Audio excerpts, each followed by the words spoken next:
Dana White Contender Series Week 8 has just wrapped up, and very, very entertaining card. Four great fights, one absolutely fucking horrible fight. So I'll start with the first fight, which I did talk about briefly before, which was Vinicius Oliveira versus Victor Madringo. Really, really good performance from Vinicius Oliveira. Absolutely starches him in the first round, like brutal. Like this guy's got some crazy KO power for a bantamweight.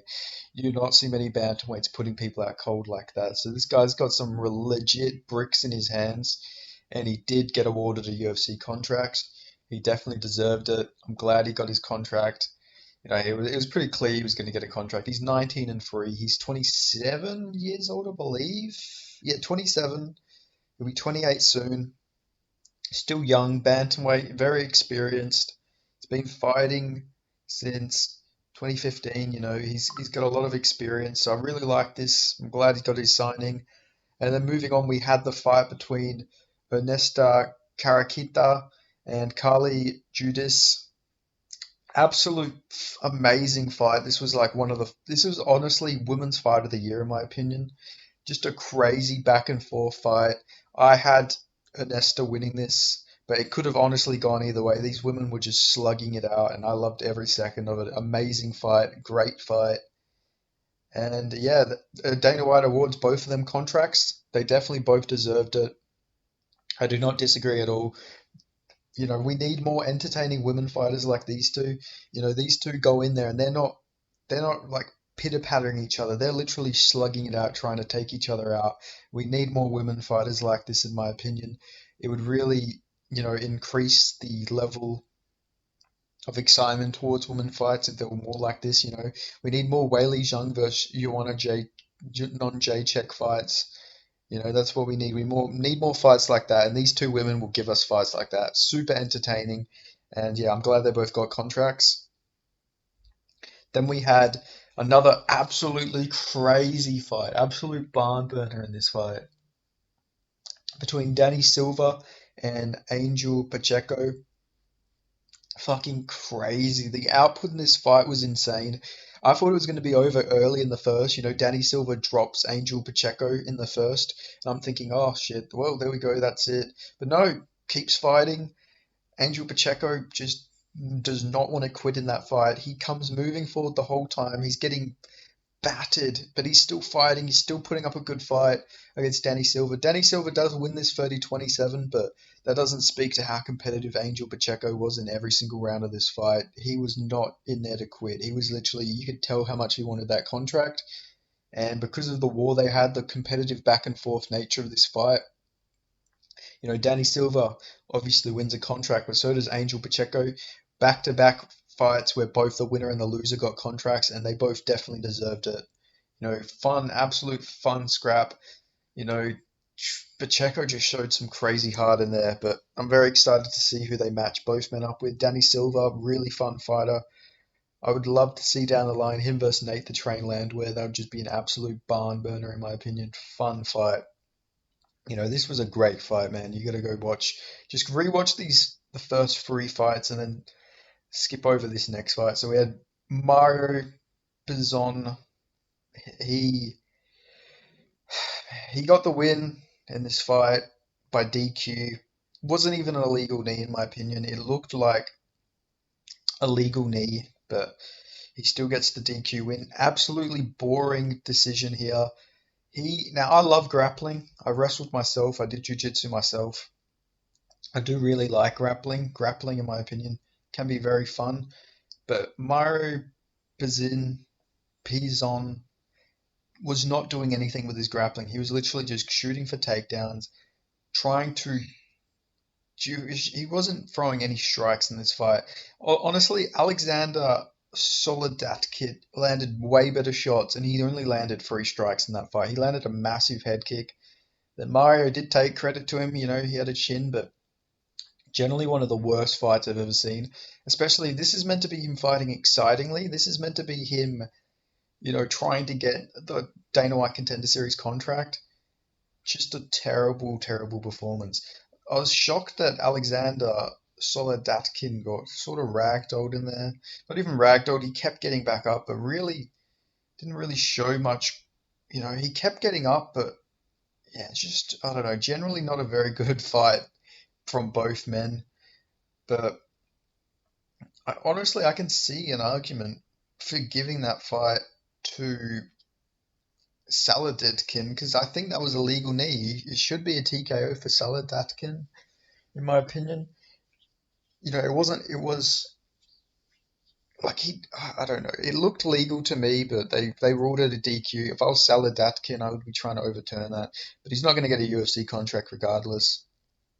But Mario Bazonon, Piazon, yeah, that was not the type of performance you're going to use to get a UFC contract.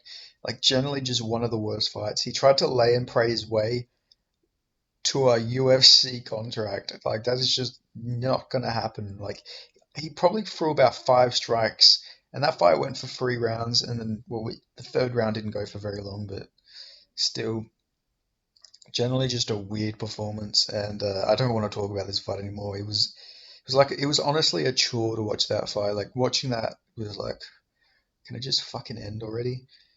Like they should have just gave it to Alexander and gave him a TKO and then just fucking fucked him off out of there. But yeah, that was just a horrible performance.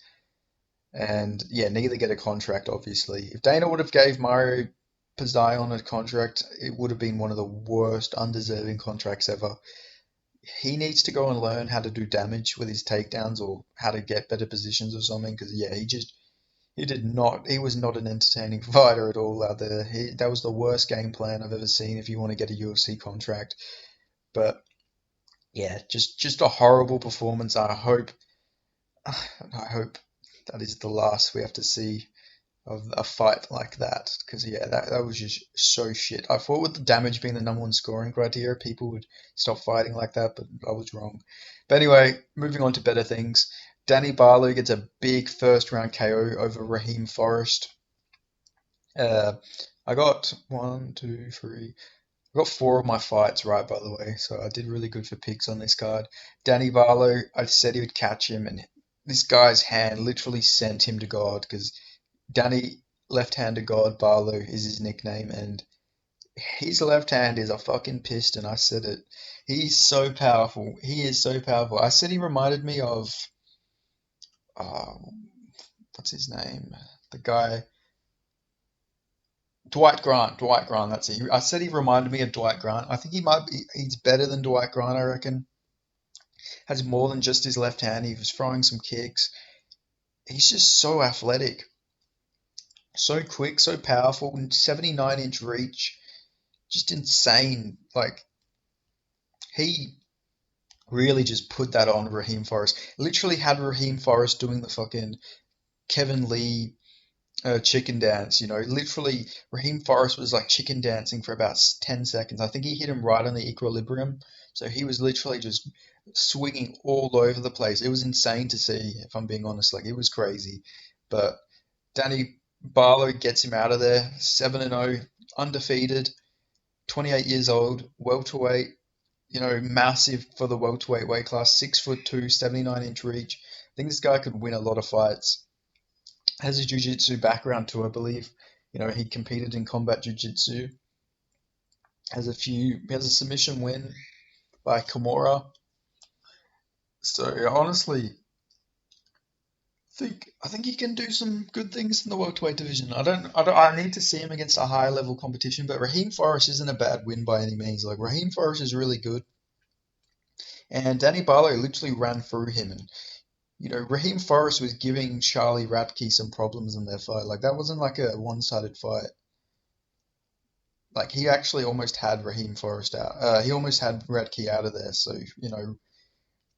Raheem Forrest is a solid fighter, but no match for Danny Barlow. But still, great performance from Danny Barlow, man. Really good card. Just don't watch Solidatkin versus Pazion. Just don't do it. Don't do that to yourself.